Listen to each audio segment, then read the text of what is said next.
Salut les amis, c'est Isma, bienvenue sur ce qui me fait kiffer, la chaîne YouTube qui mélange pop culture et street culture. C'est un plaisir de vous retrouver aujourd'hui pour parler de l'épisode de Willow, l'épisode 5, la forêt sauvage. C'est un plaisir, pas parce que l'épisode fut bon, bien au contraire, mais plutôt parce qu'au moins on va pouvoir un peu tailler tout ça, tailler tout cet épisode catastrophique. Voilà, on pourra bien rigoler, je pense, de cet épisode et de l'écriture de ce scénario vraiment digne des chefs-d'œuvre de l'Heroic Fantasy. Bien sûr, c'est ironique. Bref, avant de commencer, abonne-toi, commente, like, partage, aide la chaîne à grandir, donne de la force, donne du soutien pour que la chaîne prospère. On mélange street culture et pop culture, donc c'est votre force qui m'aide à grandir. Voilà, je t'invite également à aller sur la chaîne, tout ça va à la rencontre d'une des vidéos que j'ai faites qui s'appelle Bilan Star Wars 2022. À mon avis, tu vas te régaler avec cette vidéo. Et aussi, le 30 décembre au soir, si tout va bien, on fait un live, voilà, avec les amis Zino et Stirka. Quiz, qui est-ce? On va parler, on va débattre. Voilà, de l'actualité de la pop culture en ce moment. On va discuter Marvel, Star Wars et tous les sujets bouillants du moment. Donc, sois présent ce soir-là. Ça va se passer dans la bonne humeur, tout ça, on va bien rigoler. Dernier petit message. Fête de Noël oblige, le rush, tout ça. J'ai pris un tout petit peu de retard sur mon programme et du coup, il n'y aura pas d'insertion d'image ni de montage trop pointu. Je m'en excuse d'avance. Le blabla, c'est terminé. On peut attaquer tout de suite cet épisode. Alors, comme tu l'as compris, cet épisode ne m'a pas plu. Voilà, c'est le 5e épisode. On a passé le middle season et je souffre. Franchement, c'est mauvais. C'est mauvais. Je m'amuse pas, j'en profite pas.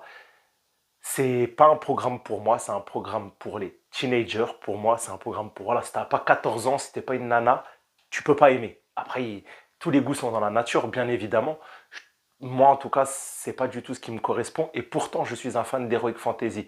Que ça soit de la dark fantasy des années 90, voilà, il y a plein de trucs que personne n'aime, que moi j'aime.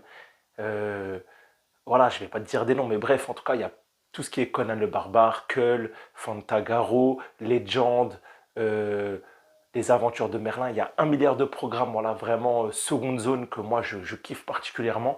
Et là, on n'est pas là-dedans. C'est pas une histoire de budget, c'est une histoire d'écriture. Pour moi, c'est le syndrome She-Hulk. C'est écrit par des gens qui doivent avoir, je sais pas, de la bouse dans le cerveau ou je sais pas. En tout cas, quand ils écrivent, ça doit être un bon sbeul. Ils doivent faire n'importe quoi, les mecs. Mais en tout cas, voilà, on n'a pas de résultat probant. En tout cas, voilà, dites-moi en commentaire, vous, si vous aimez ce que vous voyez pour l'instant. C'est important. Peut-être je suis seul à pas aimer, tu vois. Donc j'ai besoin de vos retours pour me dire, voilà, si le programme est apprécié par certaines personnes. On a laissé nos amis la semaine dernière. Voilà, suite à la quête, tout ça, Graydon dans le château de Nockmar a été exorcisé et Laura est en train de se construire, de prendre confiance en elle. On a toujours les troubles, mais il y a eu rapprochement jusque-là de Kit et Jade et Groman mène sa quête solitaire.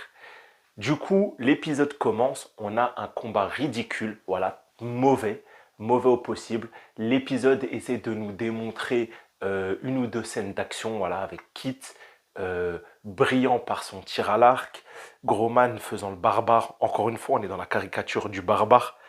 Il fait tournoyer son épée, il met des coups. On a Willow, enfin, qui arrive à faire un petit quelque chose en faisant un lance-flamme avec son bâton magique. Ouais, franchement, c'est nul. C'est quasiment la seule scène d'action de l'épisode. Voilà. Tout ça pour nous montrer que la sorcière ancestrale a des soldats variés et que notre bande de joyeux compagnons est traquée. Voilà, que des choses qu'on le savait.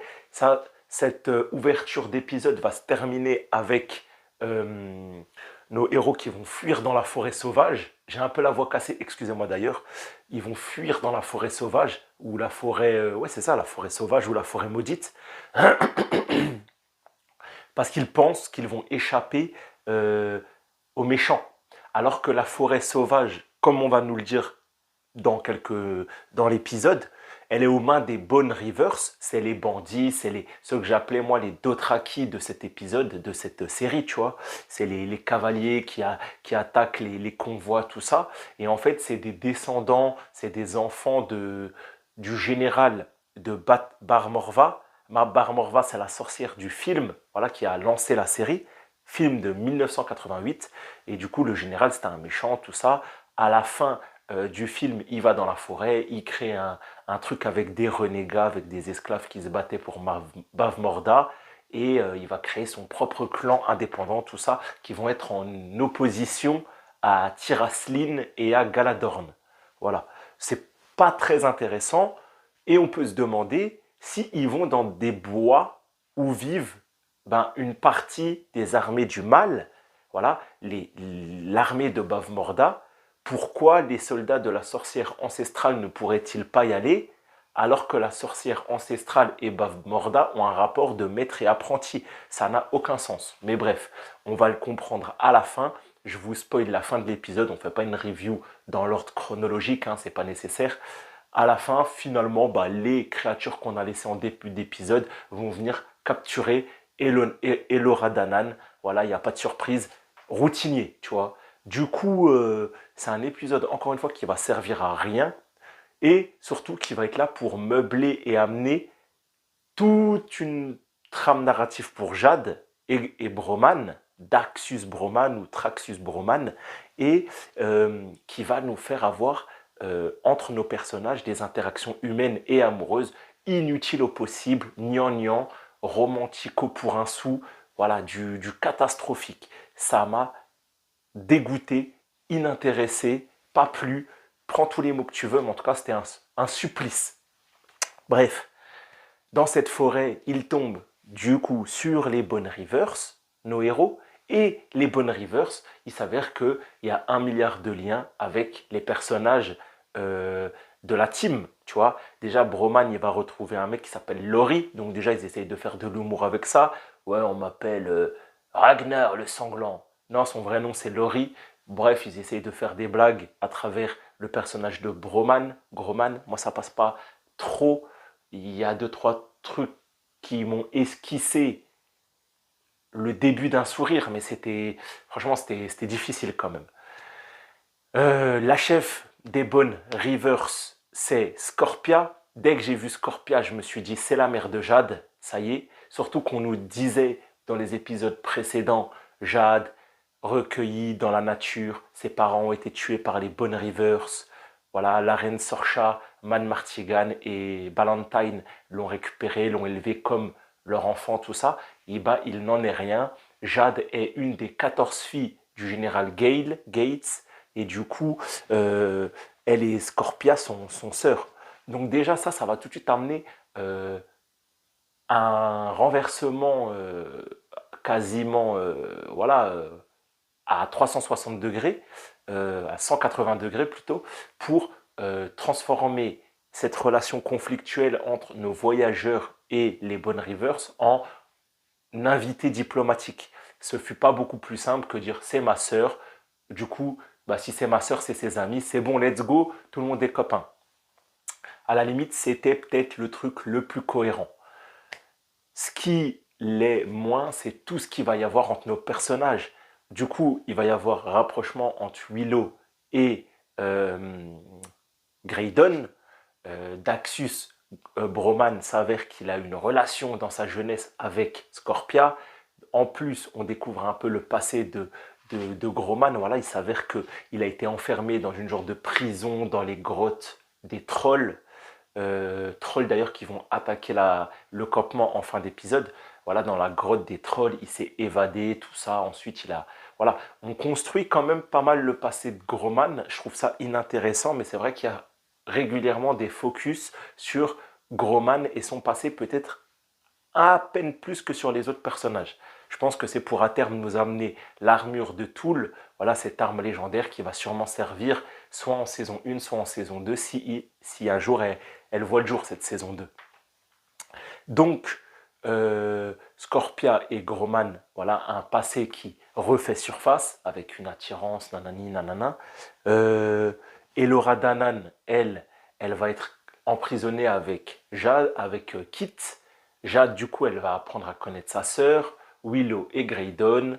Euh, et en fait, toutes ces relations déjà vont être, comment dire, faussée par le fait que lors de la fête de retrouvailles de Jade auprès de sa tribu, ils vont prendre des fruits de la vérité, je sais pas quoi. Donc chacun va se lâcher. On aura le truc gnangnan, voilà, Elora quitte.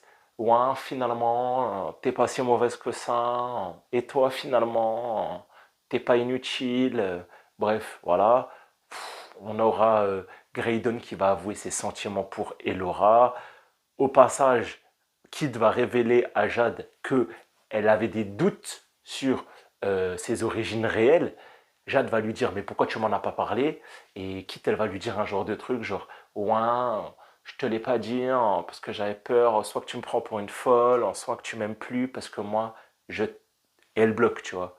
Bref, grosso modo on continue d'alimenter cette relation Jade et Kit sauf que maintenant euh, ils vont pouvoir amener ça différemment car à terme de cette aventure, peut-être que Jade ne sera plus chevalier de Tiraslin et du coup n'aura plus d'obligation envers sa future reine, tu vois.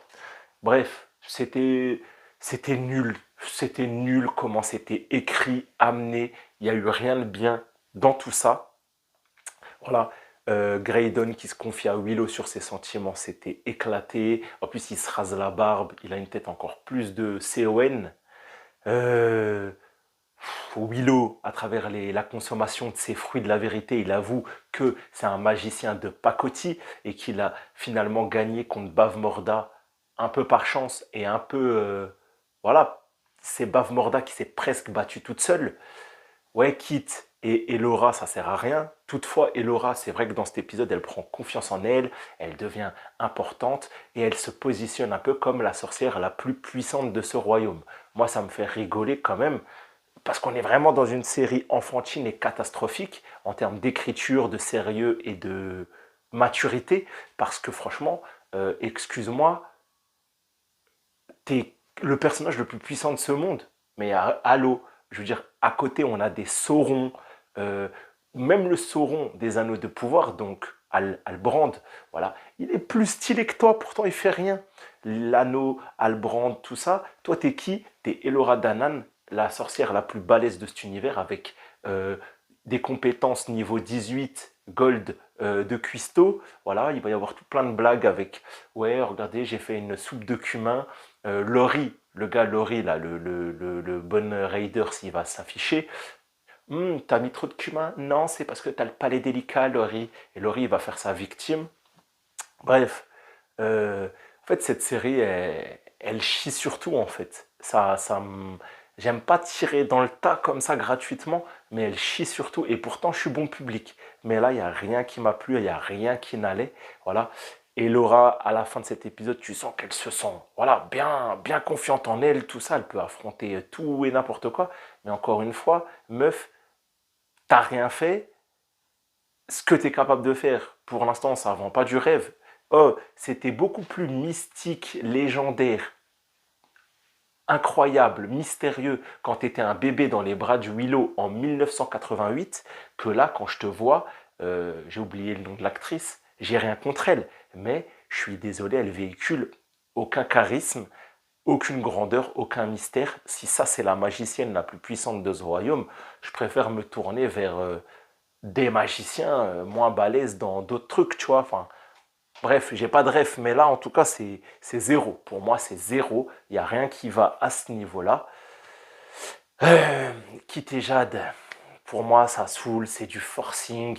Euh, et attention, c'est pas une histoire que ça soit deux filles. Ça serait un mec et une meuf. Si c'était forcé et gnangnan comme ça serait zéro également.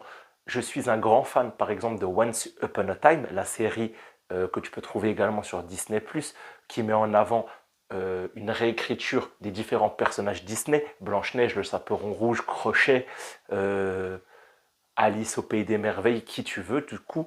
Et c'est romantique, gnangnan, niais, c'est pour les meufs, c'est pour les petits, tu peux dire ce que tu veux, mais c'est bien écrit, c'est sympa, c'est mignon. Voilà, j'ai découvert ça au bon âge, j'avais peut-être 15 ans de moins, et ça me plaisait. Encore une fois, tu peux te dire, est-ce que c'est pas parce que tu as 32 piges et du coup, t'es pas le public? Mais franchement, vu les goûts des jeunes de 14 ans, 15 ans aujourd'hui, je pense même pas que eux, là, avec cet épisode 5, ils se diraient, ouais, c'est bien. Chez les jeunes, je sais pas, ils aiment le trash, le mature, le... Voilà. Et tu peux pas non plus montrer ça à des enfants. Donc en fait, le public, il est tellement incernable. Mais bref. Voilà, bref. Grosman et Scorpia, pareil, ça saoule, ils essayent de se séduire, il y a une relation d'ambiguïté, nanana, c'est zéro. Il n'y a rien qui va. Il n'y a rien qui va entre les personnages. Il n'y a aucun personnage qui tire son aiguille du jeu, je ne sais pas si ça se dit, dans cet épisode, selon moi, encore une fois, il n'y a rien qui va. Franchement, tout est à perte de fou. Tout est à perte. Et pourtant, de l'heroic fantasy, c'est simple à écrire. Tu dois un peu faire des caricatures de certains personnages types. Tu leur fais une intro, des péripéties, des résolutions. Tu les fais un peu évoluer et tu fais une résolution. Et voilà, tu as tes personnages et ça va très bien. Mais eux, en voulant mettre du Gossip Girl, du Pretty Little Liar, du Elite, toutes les séries comme ça où tu as des trames, des histoires, des narrations de jeunes dans une époque moderne, qu'ils essayent de mettre à la sauce monde merveilleux, donc pour nous, monde médiéval, ça ne coïncide pas. Ce n'est pas des préoccupations d'enfants. Ce n'est pas des préoccupations, je veux dire, de princesse, de guerrier, de barbare, de garde du corps royal. C'est des préoccupations de, ouais, Tatiana, j'habite sur l'Upper East Side, mon père est milliardaire, ma mère va sur la, je sais pas, sur le tapis rouge. Bref, c'est... Et du coup, on en oublie carrément la cause de la quête, Hercule, je te le rappelle, le bon vieux Hercule. Tu te rappelles, on a eu une petite scène, j'ai oublié d'en parler la semaine dernière. Hercule, lui, il a été carrément zappé dans l'imaginaire collectif. Moi, je l'ai oublié, j'oublie pourquoi. Ils sont partis en aventure. Ils doivent sauver ce mec. La scène de la semaine dernière, à la fin de l'épisode, il s'est réveillé dans une cité antique, bizarre, nanana. Mais vas-y, en vrai, je suis sûr, tu t'en fous, je m'en fous, tout le monde s'en fout de Hercule.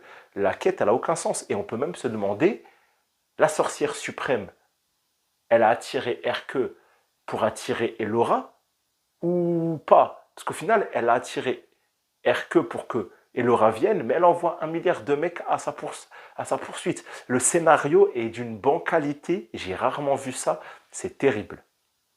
Mais bon, encore une fois, peut-être que quelqu'un de plus léger que moi ou qui est un meilleur public que moi, dans le bon sens du terme, appréciera chaque fois les 50 minutes, 45 minutes consacrées à son visionnage de Willow, et voilà, il passera un bon moment. Mais en tout cas, ne me dites pas que c'est fidèle et que c'est dans la trempe du film, et que c'est fidèle à de l'heroic fantasy qu'on avait à la fin des années 80 et au début des années 90, parce que pour moi, non, ça ressemble à rien, ça ressemble à rien qu'on connaisse.